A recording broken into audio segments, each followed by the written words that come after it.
Hi, my name is Stacy and I am the teacher. Hi, my name's Kat and I'm the athlete. Volleyball skills. Bump. Picture of bell volleyball, bell wristlet, tactile maps, tactile bump diagram, artist's figurine.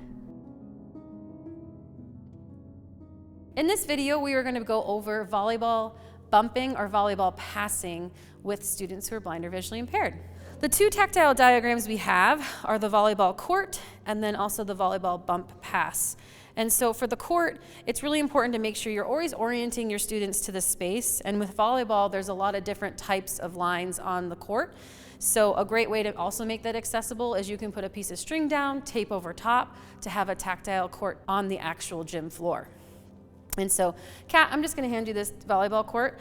You can feel it if you'd like. You can also just look at it depending on what you prefer. And so right now you're going around and you found the 10-foot line. The dashed line in the middle is the actual half-court line. That's where the net would be. And then that outer rectangle box is it's the whole court. So if the ball goes outside of that, then it's out of bounds. It's really important when we're bumping a volleyball is that we have our knees bent. And instead of swinging our arms, we're actually extending our knees, so standing up with our knees to get that ball to where we want to go.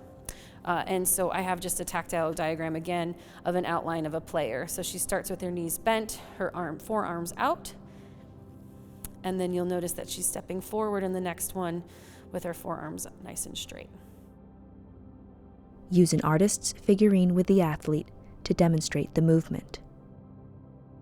First thing we're going to do is let's just start with our feet. Let's just get nice and kind of in our ready position, we'll call it. So our feet are nice and wide and our knees are slightly bent. So for the volleyball bump, you're going to have your elbows out and extended in front of you and have no bend in your elbows. So nice and straight arms.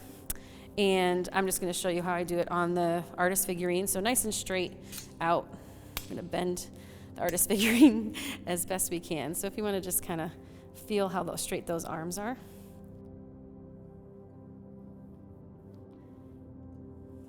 And those are their legs, yep. Perfect. Have the athlete model the skill before incorporating equipment. For the volleyball, I'm going to call it a forearm pass. So with the forearm pass, our knees are slightly bent, wider than shoulder width apart. I'm going to have my arms straight out in front of me, just like I said, so there's no bend in my elbows. I'm going to put my hands together. Now, what I like to do is fold them like a pancake. So we don't want to thread our fingers through each other. We don't want to have a knuckle break. So I like to put one hand over the other, and then I place my thumbs in the basket or place my thumbs on top of the pancake, and that's nice and straight out. You want to try that? Yes. Perfect. Really nice. Use a variety of equipment to make the skill accessible for the athlete. This is a Bell playground ball. They do have Bell volleyballs as well. You can use a beep kickball, anything that has a nice sound source in it. You also want to make sure it's not too hard as well, because we don't want to hurt anybody. So this is the ball we're going to use, Kat, and you can just get a nice feel for it.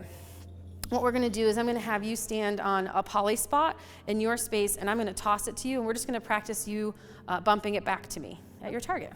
Great.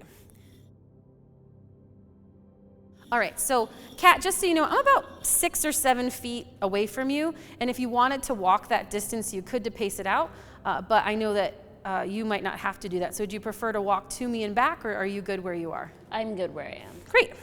So I'm going to toss it just in front of you, okay? Kat. Oh, nice. I love that you communicated that the ball was coming to you and that you called it out so that everyone knew. And that's a great skill also for other classmates to do when you're playing, to know that they have the ball or you have the ball. So great job. Be patient. It may take several attempts for the athlete to progress in the skill. Kat, for this one, what I want you to do is power up through your knees. So just like if you were to go down in a squat and then stand up, try to not swing your arms up. Use your legs to propel that ball towards me. Does that make sense? Yes. Now, for this one, I'm going to throw it a little bit to your left. And you want to make sure that when you're passing or forearm passing, that you have to get your body behind the ball, before your arms. And as you shuffle your feet to the left or the right, just make sure that your body is behind the ball before you swing your arms. Okay. Does that make sense? Yeah. I'm gonna go to your left. Cat. Oh, you were right on target, so that was right to me, that was perfect, and I loved how you got your body behind it. This concludes our video on forearm passing or bumping in the sport of volleyball. Remember, with accessible teaching, accessible equipment, and using different ways like tactile diagrams or an artist figurine to teach the whole sport, you can make volleyball accessible for all. For more, visit the Sports Adaptations page at www.nwaba.org. Thank you for watching. Slide of NWABA logo.